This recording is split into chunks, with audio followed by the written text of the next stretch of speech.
Hello everyone, welcome to stock market training. हमने हमारे पिछले वीडियो में सीखा types of issues.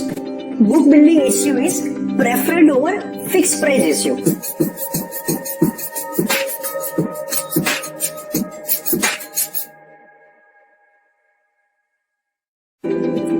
Today's topic is IPO allotment process, in which we will cover IPO allotment and IPO timeline.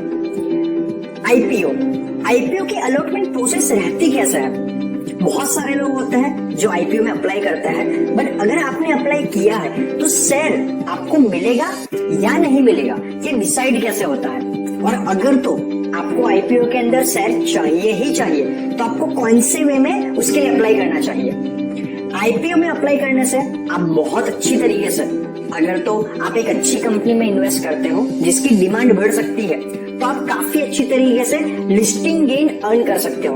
बहुत सारे ऐसे stock है जिसने लिस्टिंग गेन के अंदर ही 50, 60, 70% तक रिटर्न दिए हुए हैं। तो आपको किस वे में अप्लाई करना चाहिए और वो आपको कैसे अलॉट होगा, चलिए हम डिटेल में समझते हैं। सबसे पहले हमारा एग्जाम्पल को कंटिन्यू करते हैं कि मान लीजिए बुक बिल्डिंग इश्यू कहा गया है जिसके अंदर अलॉटमेंट का कोटा है 40% फॉर द रिटेल इन्वेस्टर, मतलब कि 10 करोड़ में से 4 करोड़ शेयर्स मिलेंगे रिटेल इन्वेस्टर्स को। एनआईआई इसके लिए रहेगा 15%, मतलब कि 1.5 करोड़ शेयर्स, एंड क्यूआईबी इसके लिए रहेगा 45%, दैट इज 4.5 करोड़ शेयर्स।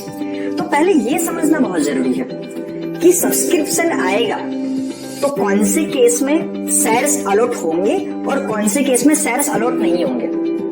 अगर तो सब्सक्रिप्शन 90% से कम है तो पूरा का पूरा आईपीओ ही स्क्रैप हो जाएगा, उनको वापस से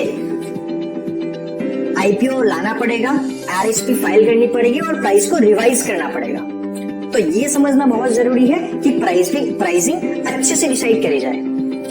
अगर तो सब्सक्रिप्शन 90 से लेकर 100% के बीच में रहा तो जिन जिन लोगों ने अप्लाई किया उन सबको शेयर्स अलॉट हो जाएंगे। और अगर तो वो स्लाइटली ओवर सब्सक्राइब हुआ, मान लीजिए कि यहाँ पे हमारे 10 करोड़ शेयर्स हम अलॉट करना चाहते हैं और एप्लीकेशन आ गई 13 करोड़ शेयर्स की या तो 15 करोड़ शेयर्स की, मतलब कि 130% या 150% के आसपास। तो इस केस के अंदर कैसे अलॉटमेंट किया जाएगा? तो इस केस के अंदर जो रिटेल इन्वेस्टर्स है, पहले तो उन सबको एक एक शेयर दे दिया जाएगा और बाकी जो शेयर्स बचे वो जितने मल्टीपल में अप्लाई हुए उनको प्रपोजल में दिए जाएंगे। एग्जाम्पल के तौर पे किसी ने 5 के लिए अप्लाई किया लॉट के लिए, किसी ने 10 लॉट के लिए, किसी ने 1 लॉट के लिए, तो पहले सबको एक एक लॉट अलॉट हो जाएगा। अभी जो रिमेनिंग शेयर बचे उसका डेटा लिया जाएगा और जिन्होंने 9 शेयर के लिए अप्लाई किया उनको उसके प्रपोजल के अंदर शेयर्स दे दिए जाएंगे और एनआईआईस और क्यूआईबीस को प्रपोजल में ही शेयर दे दिए जाएंगे। जिन लोगों ने 15 लॉट के अप्लाई किया है तो यहाँ पे 150% सब्सक्राइब हुआ है तो उनको 10 लॉट मिलेंगे। जिन्होंने 30 लॉट के लिए अप्लाई किया है उन लोगों को 20 लॉट मिलेंगे। उस तरीके से रिटेलर्स को, एनआईआईस को और क्यूआईबीस को अलॉटमेंट दे दिया जाएगा। अभी हम समझते हैं अगर तो मल्टीपल टाइम सब्सक्राइब हो गया, जैसे हमने आईआरसीटीसी के केस में देखा, हैप्पीएस्ट माइंड, कैम्स, जहां पे 50 गुना, 100 गुना, 150 गुना तक सब्सक्राइब हुआ। तो अगर तो रिटेल इन्वेस्टर्स के लिए सबको एक एक लॉट दे दिया जाए फिर भी वो कोटा से बाहर चला जाएगा, तो ऐसे केस में क्या होता है? ऐसे केस में डिजिटल लकी ड्रॉ के जरिए रिटेल इन्वेस्टर को अलॉटमेंट दिया जाता है। जैसे अगर आप मुझे पर्सनली पूछिए तो आईआरसीटीसी के लिए, कैम्स के लिए मैंने खुद अप्लाई किया था लेकिन मुझे अलॉटमेंट नहीं हुआ था क्योंकि लकी ड्रॉ हुआ था और लकी ड्रॉ के अंदर मुझे वो शेयर्स अलॉट नहीं हुए। और एनआईआईस और क्यूआईबीस को तो सेम वे में प्रपोजल्स के अंदर शेयर्स दे दिए जाएंगे क्योंकि एनआईआईस और क्यूआईबीस के अंदर ज्यादा लॉट अप्लाई होता है। तो भले ही वो 50 गुना या 100 गुना सब्सक्राइब हुआ है, जिन्होंने 100 लॉट के लिए अप्लाई किया है उनको 1 लॉट मिल जाएगा, उस प्रपोजल में उनको डिस्ट्रीब्यूट कर दिया जाएगा। तो सबसे पहले समझने की जरूरत क्या है? अगर तो आपको आईपीओ के अंदर शेयर चाहिए ही चाहिए तो आपको हमेशा कट ऑफ प्राइस के ऊपर अप्लाई करना है। दूसरा, आप जो भी कंपनी के आईपीओ में अप्लाई करना चाहते हो वो 3 या तो 4 दिन के लिए उनका बिडिंग इश्यू ओपन रहता है, तो डेली बेसिस का डेटा स्टडी कीजिए कि डे 1 के अंदर आईपीओ कितना सब्सक्राइब हुआ है, जो आपको गूगल पे डेली डेटा मिल जाएगा। आपको हर 3 घंटे का डेटा भी मिल सकता है। अब देखिए सेकंड डे के अंदर कितना सब्सक्राइब हुआ है, थर्ड डे में जब आईपीओ क्लोज होने वाला है तब उसके नून तक कितना परसेंटेज या कितना टाइम्स सब्सक्राइब हुआ है।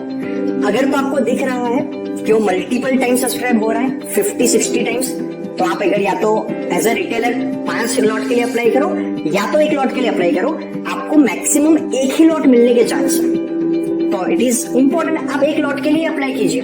क्यों खामखा 5 लॉट के लिए अप्लाई करके अपने बैंक में 5 लॉट के पैसे को कुछ समय के लिए ब्लॉक कर देना। और दूसरा, आप एक पैन कार्ड से मतलब कि एक डीमेट अकाउंट से एक ही लॉट के लिए अप्लाई कर सकते हो, और लकी ड्रॉ अगर तो होगा तो एक पैन कार्ड पे एक ही लॉट मिल सकता है।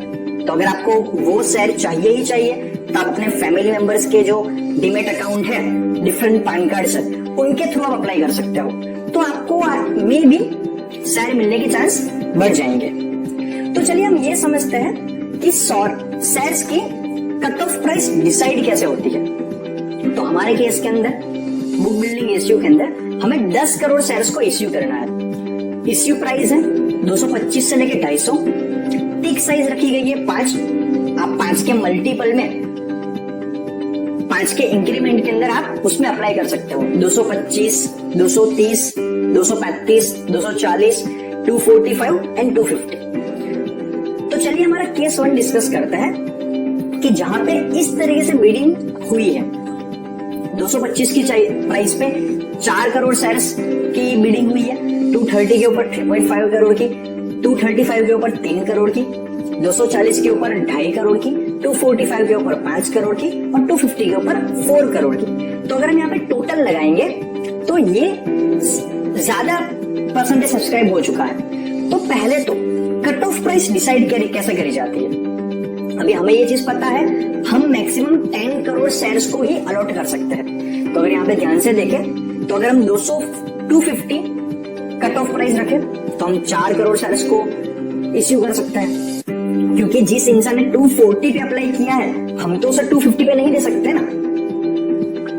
अगर हम 245 रखें तो हम 9 करोड़ शेयर्स, जो 250 पे जिन्होंने इश्यू किया उनको 4 करोड़ और 245 के ऊपर जिन्होंने अप्लाई किया वैसे 5 करोड़, तो हम टोटल 9 करोड़ शेयर्स को इश्यू कर सकते हैं।